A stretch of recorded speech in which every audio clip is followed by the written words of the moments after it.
말씀 요한계시록 5장 1절로 5절의 말씀을 봉독해 드리겠습니다. 내가 보매 보좌에 앉으신 이의 오른손에 두루마리가 있으니 안팎으로 썼고 7인으로 봉하였더라. 또 보매 힘있는 천사가 큰 음성으로 외치기를 누가 그 두루마리를 펴며 그 인을 떼기에 합당하냐 하나 하늘 위에나 땅 위에나 땅 아래에 능히 그 두루마리를 펴거나 보거나 할 자가 없더라. 그 두루마리를 펴거나 보거나 하기에 합당한 자가 보이지 아니하기로 내가 크게 울었더니 장로 중에 한 사람이 내게 말하되 울지 말라. 유대 지파의 사자 다윗의 뿌리가 이겼으니 그 두루마리와 그 7인을 떼시리라 하더라. 아멘. 아멘. 복된 주님의 날 또 이렇게 예배 자리에 나오신 여러분, 또 온라인으로 예배드리는 우리 모두에게 주님의 은혜와 평강이 함께 하시길 축원합니다. 아멘. 잘 지내셨죠? 네. 뭐 슬픔과 근심이 있는 표정이 보이기도 하는데 염려하지 마시고 하나님의 은혜 안에 머무는 복된 한 주간 되시길 바라고요. 지난 시간에 우리 요한계시록 4장을 보셨잖아요. 4장에 특히 좀 주목해서 보셔야 될 게 24장로라고 말씀을 드렸죠. 24장로는 흰 옷을 입고 있었고 머리에 관을 썼다라고 말씀드렸어요. 기억나시죠? 머리에 그 쓴 관은 히라보로 두 가지가 성경에 관을 표현할 때 사용되는데 왕관을 상징하는 디아데마라는 단어가 있고, 그리고 운동 경기나 이런 거에서 이겼을 때 우리 씌워주는 월계관을 뜻하는 뭐가 있었죠? 스테파노스라고 하는 월계관, 그 관이 있었다고 말씀드렸는데, 예수님을 구주로 믿고 믿음에 달려갈 길을 끝까지 달려가고 최선을 다해서 하나님을 믿는 믿음 안에서 예수 그리스도를 증거하고 주님의 뜻 가운데 살려고 몸부림치는 사람들, 또 다시 오실 주님을 기다리면서 끝까지 믿음의 그 절개를 지켰던 사람들, 사도 바울을 위시한 많은 믿음의 사람들이 다 24장로, 결국 24장로는 우리 믿음의 성도들이라고 하는 말씀을 드렸어요. 기억하실 거예요. 그때 우리가 구원받은 백성 24장로에 대해서 설명드리면서 4장에 또 살펴볼 게 몇 가지가 더 남아있는데 한 가지만 더 좀 말씀을 드리고 오늘 5장을 좀 넘어가려고 합니다. 4장 10절에 있는 말씀 보시면 제가 읽어드릴게요. 24장로들이 보좌에 앉으신 이 앞에 엎드려 세세토록 살아계신 이에게 경배하고 자기의 권을 보좌 앞에 드리며 이르되, 4장 10절에 있는 말씀이 무슨 말씀이냐면 24장로들이 보좌에 앉으신, 보좌는 하나님을 상징하거든요. 보좌, 큰, 우리 그때 지난 시간에 하늘 저 끝에서부터 이 끝까지 가득 차 있는 그 큰 보좌, 그 위에 하나님이 앉아 계셨다고 말씀드렸잖아요. 그러니까 하나님을 집중하면 우리 갖고 있는 문제가 아무리 커도 그 문제는 아주 작은, 먼지도 털끝만큼 안 되는 작은 문제가 되는 거고, 하나님이 커 보이시니까 그 보좌에 앉으신 이 앞에, 하나님 앞에 엎드려서 세세토록 살아계신 이에게 경배하고 자기의 관을 보좌 앞에 드리며 이르되, 자기의 관을 드린대요. 이게 무슨 말씀이냐면 우리가 평생 달려갈 길을 이제 믿음의 길을 달려가고 난 다음에 언젠가는 또 하나님 앞에 쓸 때가 있잖아요. 하나님께 나아가서 있는데 하나님이 얼마나 힘들었니? 얼마나 고생했니? 내가 너 수고 알아. 내가 너 얼마나 힘들었는지 알아.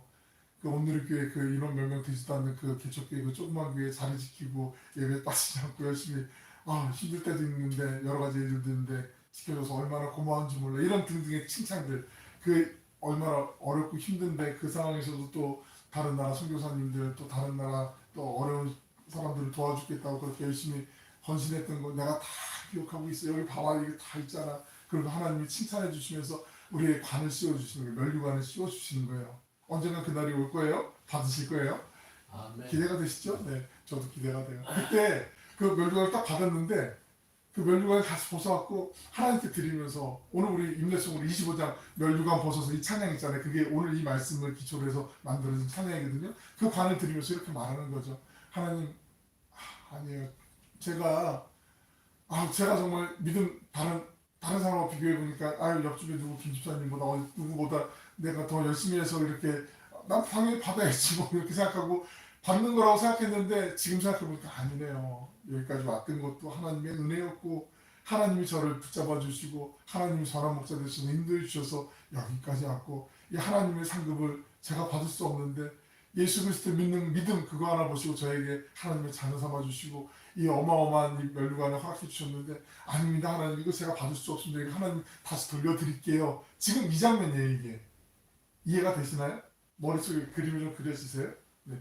그러면서 하나님 앞에 하나님 아니야 너 잘했어 진짜 잘했어 너 이거 받을 만한 충분한 가치가 있어 너 이거 받을 만해 이거 써 그리고 나와 함께 이곳에서 영원토록 찬양하며 아름답고 평안한 곳에서 영원한 슬픔도 눈물도 고통도 아픔도 없는 곳에서 나와 함께 정말 영원토록 왕노릇하면서 우리 함께 지내자꾸나 하나님이 지금 이렇게 말씀하시는 이 장면이라는 거죠. 이 4장에서 좀 한번 이 말씀을 기억해야 될 필요가 있어서 제가 말씀드릴게요. 이 땅을 기다리면서 우리가 또 믿음의 길을 또 열심히 나아가야 되는 줄로 믿습니다. 요한계시록 4장은 요한계시록 전체가 그렇지만 그 주전 90년대 초반 91년, 92년, 93년, 92년 도미티안 박해 때 특별히 그 상황을 시대적인 상황을 배경을 하고 있다라고 말씀을 드렸잖아요. 그러니까 요거 늘 언제나 기억하면서 우리가 말씀을 읽으셔야 돼요. 요한복음 요한계시록 4장은 성부 하나님에 대해서 집중이 되어 있다라고 말씀을 드렸고 5장은 이제 그 초점이 좀 바뀌게 되어 있어요. 요한계시록 5장 1절 말씀 우리 같이 한번 읽어보겠습니다. 5장 1절입니다. 시작. 내가 봄에 보좌에 앉으신 이의 오른손에 두루마리가 있으니 안팎으로 썼고 일곱 인으로 봉하였더라. 보좌는 아까 말씀드린 것처럼 시편에도 자주 나오는 말씀이지만 하나님을 지칭할 때 보좌라는 말 성경에서 많이 사용되거든요. 비유로 하나님이 보이는 거죠. 지금 사도 요한이 환상 가운데 반모섬에서 환상 가운데 요한계시록을 기록하잖아요. 보좌에 앉으신 하나님이 보여요. 근데 하나님의 오른손이 이제 쓱 나타나는 갑자기. 하나님은 여기 있기 때문에 어떤 모습인지 모르지만 사람처럼 이제 오른손이 딱 나오는 거죠. 그 오른손에 그 두루마리가 있는 거예요. 두루마리 왜 우리 식으로 생각하면 족자 아시죠? 족자 이렇게 둘둘둘 말아가지고 이렇게 있는 거 아니면 예전에 어명이요 하고서 딱 이렇게 말하고 촥 피는 것처럼 두루마리도 약간 그런 거죠. 두루마리는 근데 그 말씀드렸지만 양피지 양의 가죽을 좀 늘려가지고 이렇게 좀 가공을 해서 그 종이처럼 만들어 얇게 이렇게 쭉쭉 늘려가지고 거기다 이제 글을 쓸 수 있게 만들어 놓은 걸 양피스라고 그러는데 양의 가죽 그걸로 보통 두루마리를 만들거든요. 그래서 크기도 많이 두껍고 크기도 하고 그래서 아무리 두루마리가 크더라도 거기에 많은 글을 담아둘 수 없는데 보통 두루마리는 물론 예외적인 경우에는 파피루스 그 종이처럼 만든 것도 그것도 두루마리를 만들 수 있어요. 유연하게 만들어 놓으면은 그리고 뭐 다른 짐승의 가죽 같은 거, 염소 가죽 같은 거 그런 걸로 만들 수도 있지만 대부분 다 양의 가죽으로 만든 게 두루마리인데 이 두루마리의 특징 가운데 하나가 뭐냐면 한쪽 면에 글씨를 쓰게 되어 있어요. 양쪽 면으로 글씨를 쓰는 건 상당히 이례적인 거의 없다라고 보셔도 돼요. 그런데 내가 보면 보좌에 앉으신 이의 오른손에 두루마리가 있으니 이 두루마리의 안팎으로 이쪽 면에도 글씨가 쓰여 있고 이쪽 면에도 글씨가 쓰여 있고 이런 식으로 이제 양쪽으로 다 써 있는 게 이렇게 둘둘둘 말려가지고 지금 하나님의 오른손에 딱 있는 거예요. 그리고 거기에는 봉인 있잖아요. 이 인이 이렇게 7개가 이제 박혀 있는 거예요. 그래서 이게 완전히 이제 딱 묶여져 있어가지고 이 인을 풀지 않으면 이걸 풀어갖고 볼 수 없는 그 상태로 있는 환상을 지금 본 거예요. 근데 이 안에 있는 내용이 어떤 건지 요한계시록에 나와 있지 않아요. 궁금하잖아요. 뭐 별로 안 궁금한데 그럴 수도 있는데 궁금하실 수밖에 없는 게 이 지금 요한계시록에 있는 비유나 환상은 요한계시록에만 나오는 게 아니고 대부분 다 성경에 있다라고 말씀드렸어요. 기억나시는지 모르겠는데 특히 구약 성경의 구약의 예언자들, 선지자들에게 이미 하나님께서 보여주셨던 것을 다시 요한을 통해서 사도 요한을 통해서 하나님 다시 보여주시는 경우들이 있거든요. 이 환상 똑같은 환상이 요한계시록 말고 다른 성경에 나타나 있어요. 그 선지자가 누군지 혹시 찍어보시겠어요? 맞춰보시겠어요? 어느 선지자에게 나타나는지 어느 선지자 환상 가운데 나타나는지 물론 뭐 다 열거해서 맞출 수도 있지만 그냥 편안하게 에스겔이라는 선지자가 있거든요. 에스겔 선지자를 보면은 이 똑같은 환상이 나오게 돼요. 우리 에스겔서 2장 9절에 있는 말씀도 제가 한번 읽어드릴 테니까 이 말씀을 한번 아까 있는 말씀 1장에 있는 말씀 기억하시고 이 말씀 한번 보세요. 내가 보니 보라 한 손이 나를 향하여 펴지고 보라 그 안에 두루마리 책이 있더라. 하나님의 오른손이 나오는 걸 사도 요한이 봤는데 똑같이 손이 있고 그 안에 두루마리 책이 있었어요. 10절에 내가 그것을 하나님께서 그가 내 앞에 펴시니 그 안팎에 글이 있는데 똑같잖아요. 안과 밖에 글이 있는데 그 위에 애가와 애곡과 재앙의 말이 기록되었더라. 안팎으로 빽빽 글씨가 쓰여 있는데 거기에 어떤 게 써 있냐면 애가 슬픈 노래와 애곡과 아주 정말 처참한 고군하는 거죠. 그리고 재앙의 말. 그러니까 이게 좋은 내용은 아니에요. 두렵고 떨리는 무시무시한 이 재앙 같은 지금 기근이 일어나고 재해가 일어나고 전쟁이 일어나고 이런 상황 같은 그 처참한 내용들이 안팎으로 빼곡하게 적혀져 있는 것을 하나님의 에스겔 선지자를 통해서 보여주셨고 그 에스겔 선지자와 같은 환상을 지금 사도 요한에게 보여주시는 거예요. 그러니까 요거를 이해를 갖고 다시 한번 요한계시록 5장 1절을 읽어보면 이래요. 요한계시록 5장 1절을 보면 내가 보면 보좌에 앉으신 이의 오른손에 두루마리가 있으니 안팎으로 섰고 일곱 인으로 봉하였더라. 2절 계속 읽어드릴게요. 또 봄에 힘있는 천사가 큰 음성으로 외치기를 누가 그 두루마리를 펴며 그 인을 떼기에 합당하냐. 그 누구도 하나님 앞에 나아가서 하나님 그거 한번 줘보세요. 그 두루마리 한번 줘보세요. 제가 한번 떼어가지고 한번 읽어볼게요. 이렇게 얘기할 수 있는 사람이 아무도 없다라고 지금 얘기하는 거죠. 그러자 3절 보시면 하늘 위에나 땅 위에나 땅 아래 능히 그 두루마리를 펴거나 보거나 할 자가 없다. 4절에 그 두루마리를 펴거나 보거나 하기에 합당한 자가 보이지 아니하기 내가 크게 울었더니 사도 요한 지금 이 환상 가운데 울었더니 5절입니다. 장로 중에 한 사람이 내게 말하되 울지 말라. 유다 지파의 사자 다윗의 뿌리가 이겼으니 유다 지파의 사자 다윗의 뿌리는 예수님을 지칭하는 말이잖아요. 표현이잖아요. 그 두루마리와 그 일곱인을 떼시리라. 유대 지파의 사자 다윗의 뿌리 그 예수님께서 예수 그리스도께서 그 두루마리와 그 일곱인을 떼시겠다. 울지 마라. 누가 뗄 수 있냐 염려하고 막 근심하는데 이거 충분히 예수님이 떼실 수 있어. 염려하지 마라고 지금 장로 중에 한 사람이 얘기하는 거죠. 그리고 7절 말씀을 같이 한번 읽어봅니다. 시작. 그 어린 양이 나와서 보좌에 앉으신 이의 오른손에서 두루마리를 취하시니라. 정리해보면 이거예요. 사도 요한이 환상을 봤어요. 근데 환상 가운데 하나님의 오른손이 갑자기 쑥 나오는데 그 오른손에는 두루마리가 있었고 두루마리에 보면 일곱인을 찍혀있는 그 두루마리가 있고 그게 안팎으로 빽빽하게 글씨가 쓰여져 있는 그 두루마리를 갖고 계셨고 그 보좌에 예수님께서 나아가셔서 그 하나님으로부터 그 두루마리를 받으셔가지고 지금 이제 계신 상태 이 상태를 지금 사도 요한이 환상 가운데 본 거죠. 그리고 이 두루마리 안에는 에스겔의 환상 가운데 보였던 것처럼 애가와 애곡과 재앙의 말, 애가와 애곡과 재앙의 말들이 기록되어 있다라고 지금 우리에게 알려주고 있는 거죠. 그런데 그 어린 양 예수님께서 이 봉인된 것을 이제 풀려고 하시는 거예요. 그러니까 우리가 요한계시록 전체적인 틀을 우리가 늘 제가 몇 번씩 반복을 하는데 아마 계속 누누이 아마 몇 번은 더 반복을 할 것 같은데 이게 왜 중요하냐면 요한계시록 1장부터 쭉 어떻게 이게 열거되는지를 우리가 머릿속에 잘 기억하고 오늘 말씀은 지금 요 단락에 이 상태에 지금 요 몇 장이 있는 거야 라고 보시는 게 요한계시록 큰 그림을 이해하는데 아주 유익하기 때문에 반복해 드리는 거거든요. 주보에도 있지만 앞에 화면도 있고요. 한번 다시 한번 이 내용 요한계시록 개요를 한번 볼까요?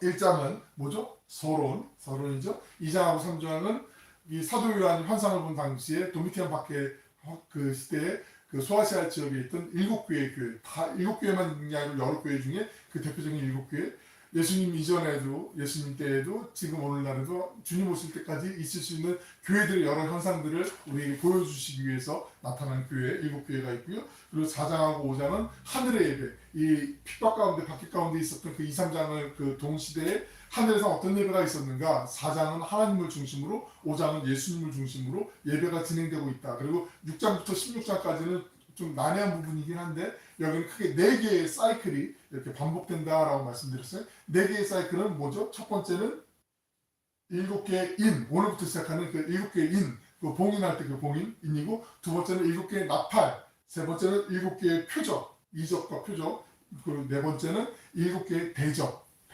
큰 대적 있잖아요. 대적. 이렇게 있게 되고 17장과 18장은 바벨론의 멸망, 19장과 20장은 예수 그리스도의 승리, 21장과 22장은 새 하늘과 새 땅, 새 예루살렘에 대해서 우리에게 말씀한다고 말씀드렸잖아요. 그리고 지금 오늘 우리가 보는 단락은 5장 하늘의 예배 가운데 예수님을 중심으로 하는 예배이고 5장부터는 7인 이제 시작 부분이 여기서 또 나타난다. 그래서 요한계시록은 이렇게 건너뛰면서 보면은 이게 무슨 말일까 이게 잘 이해가 안 되는 부분들 또 비유도 있기 때문에 묵시적인 것도 있기 때문에 이해가 안 되는 부분들이 있는데 뭐 그냥 순차적으로 기록되지 않는 여러 가지 설교문들이 있고 이런 성경들은 좀 건너뛰어서 봐도 그 말씀이 좀 한 번에 와닿을 수가 있는데 요한계시록은 하나하나 순서대로 이렇게 보시는 게 훨씬 더 유익하세요. 그래서 5장과 6장, 6장은 곧바로 건너뛰기보다 5장을 이해를 하고 6장으로 가는 게 훨씬 더 이해하시기가 수월하다. 그걸 좀 말씀을 드리는 거죠. 지금 우리는 5장에 있어요. 첫 번째 사이클은 7인을 여는 역할을 5장에서 하게 되는 거죠. 그러면 하나씩 한번 볼게요. 첫 번째 인을 뗄 때, 그 다음 장 한번 보실까요? 7개 인이 나오는데 7개 인은 이렇게 한번 배치해 보시면 좋을 것 같아요. 첫 번째, 두 번째, 세 번째, 네 번째 인을 한쪽에 좀 이렇게 뭐 써두실 수 있으면 이렇게 정리를 해두시고 다섯 번째 인을 옆에 대등하게 좀 한 덩어리로 A라는 덩어리가 있고 B라는 덩어리가 있으면 그렇게 놔두시는 거예요. 왜냐하면 첫 번째 인, 두 번째 인, 세 번째 인에서 나타난 그 결과가 다섯 번째 인, 요 첫 번째, 두 번째, 세 번째, 네 번째 인으로 말미암아 생겨난 결과가 다섯 번째 인에 나타나기 때문에 이렇게 큰 덩어리로 나눠서 보시면 훨씬 더 이해하시기가 편하세요. 안 그러면 말씀을 읽다가 이게 뭐지? 어려운데 막 이러면서 헷갈리고 막 이럴 수가 있으니까 이렇게 정리를 좀 해보시는 것도 도움이 되실 것 같아서 한번 이렇게 표시를 해놓게 돼요. 첫 번째 인, 뭐 4개 사이클 가면 이제 인이 나오는데 첫 번째 인부터 네 번째 인. 첫 번째 인을 뗐을 때 어떤 일이 벌어지냐면 활이 나와요. 활. 말탄 사람이 활 아시죠? 활. 띵 하고 쏘면 활 나가는 거. 활이 나오게 돼요. 두 번째 인을 떼자 칼이 나오게 돼요. 전쟁에 쓰는 칼. 세 번째 인을 떼자 저울 아시죠? 저울이 나오게 돼요. 네 번째 인을 떼자 사망, 죽음이 나오게 돼요. 그러니까 에스겔의 환상 가운데 아까 안팎으로 빽빽하게 쓰여졌던 그 두루마리에도 애곡과 재앙의 말들이 잠겨있다고 말씀드렸잖아요. 그 말들이 지금 실현되는 거예요. 지금 상황에서. 지금 이때가 도미티안 박해의 시절이라고 말씀드렸잖아요. 로마 세우고 박해 시절. 그러니까 기독교인들이 말도 안 되는, 이유도 안 되는 것으로 도미티아누스가 황제라고 얘기하고 이 사람은 신이 아니야. 예수님만이 신이야. 하나님이야. 라고 얘기했다는 그 이유 하나만으로 처참하게 고문도 당하고 처형도 당하고 말도 안 되는 끔찍한 처벌을 받게 되는 이 상황. 애곡과 재앙이 지금 일어나고 있는 상태가 지금 인을 하나하나 뗄 때부터 나오게 된다는 거죠. 첫 번째 인, 두 번째 인, 세 번째 인, 네 번째 인이 이렇게 나타나게 되면서 그 다음에 이제 그 결과가 6장 9절에 나오게 되는데 6장 9절에 있는 말씀 같이 한번 읽어보실게요. 다섯 번째 인 시작.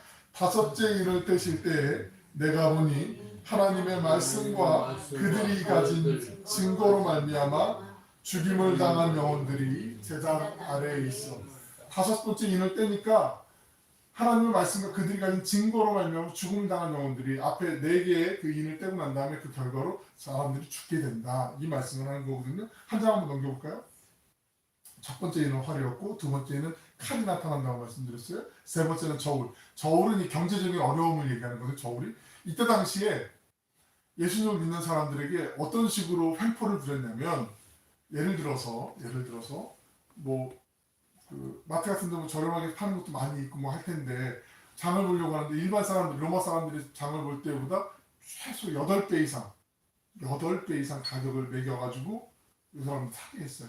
그러니까 쌀 한 포대 뭐 10kg짜리 한 25,000원에 산다 예를 들어서 그러면 이 사람들은 기독교인들은 25,000원이 아니라 10몇만 원을 주고 사게 되는 거예요. 어쩔 수 없이 20만 원 가까이 주고 사는 말도 안 되는 거잖아요. 이게 어떻게 감당이 돼요? 그런 상황이 지금 벌어지는 거, 그 저울을 얘기하고 네 번째는 사망, 죽음이 찾아왔다. 이 모든 결과들로 인해서 죽임당한 영혼들 결과가 다섯 번째 인인데 그 인을 띄자 사람들이 다 죽게 됐다. 믿음의 사람들이 죽게 됐다. 그 말을 지금 우리에게 하고 있는 거죠.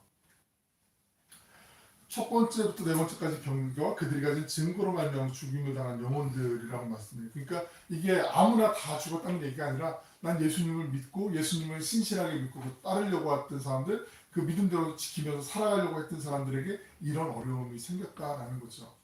오늘날 우리에게는 이런 일이 없잖아요.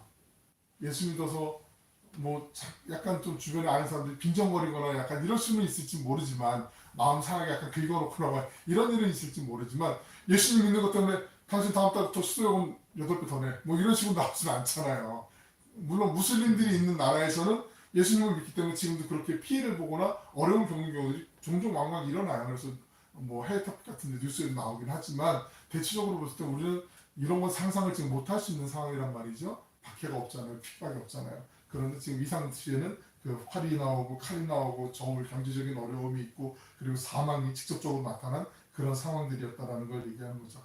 그러니까 사도 요한이 환상 가운데 봤던 것을 이렇게 우리가 그럼 기도하면 되지 않을까 생각도 들어요.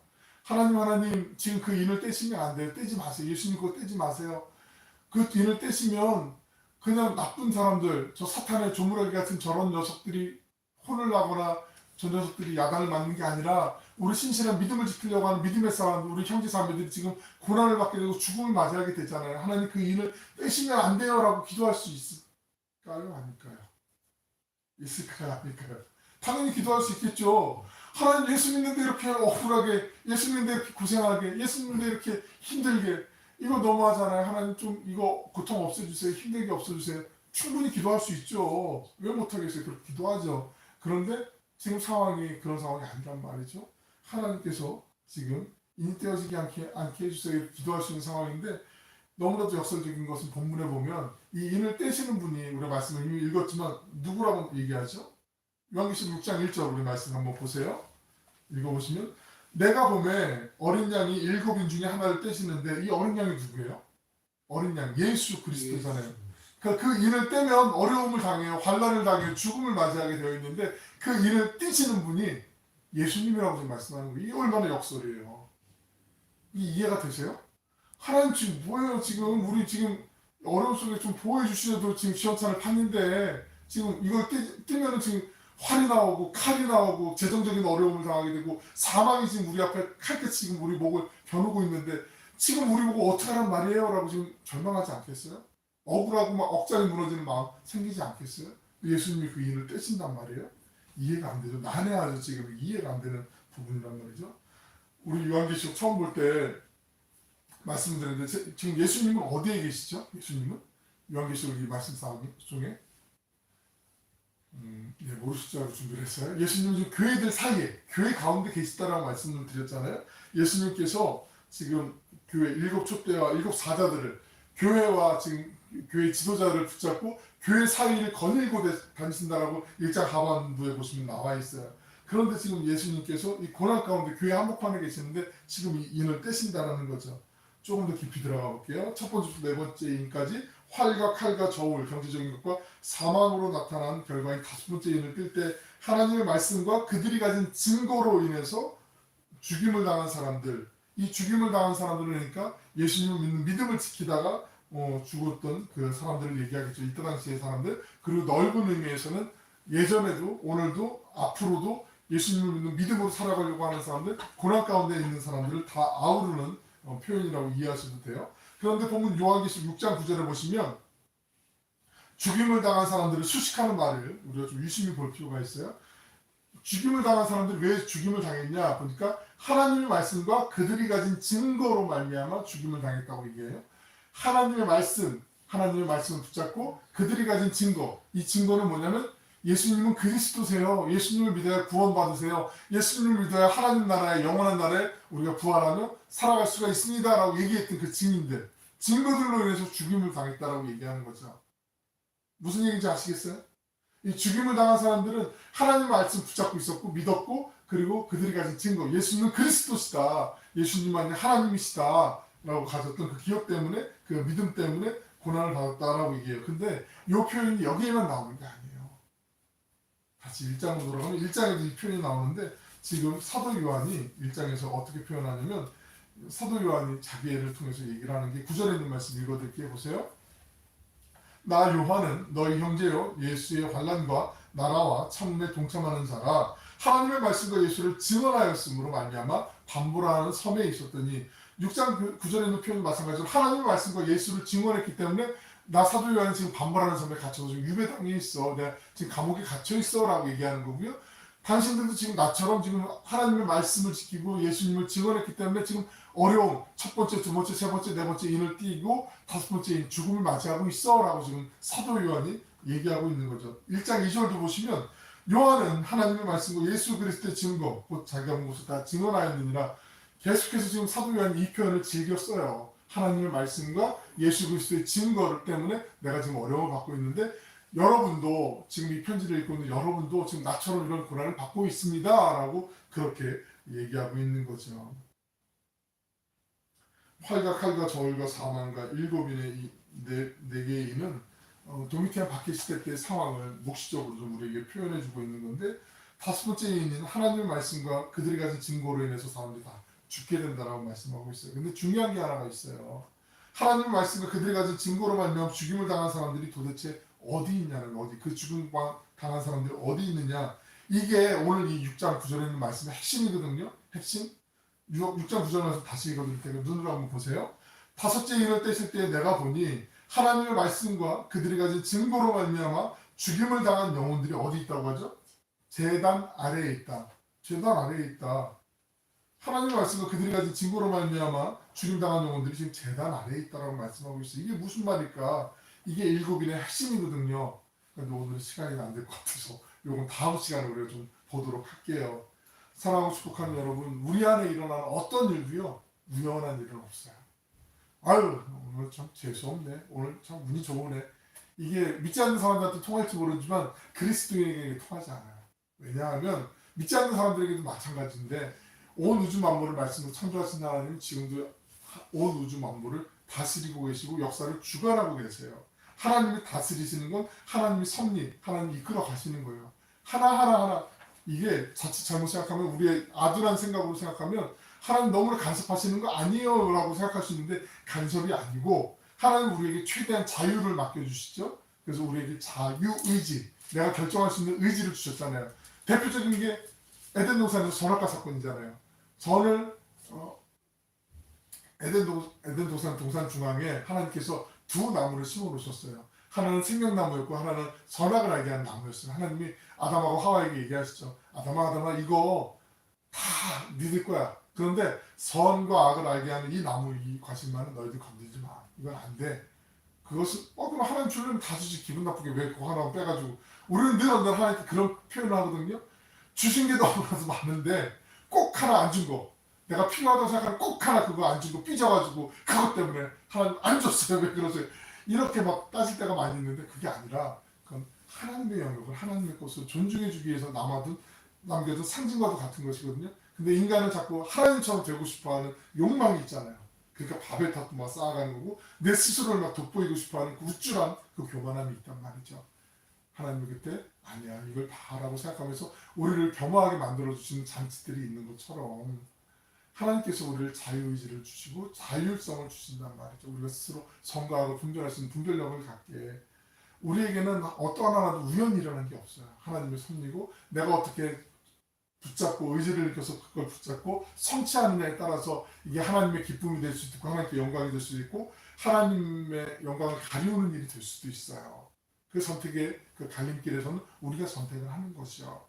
우리의 삶에 구비구비마다 돌아보면 은혜의 발자국이었고 하나님 함께 하셔서 여기까지 온 거 아니겠습니까?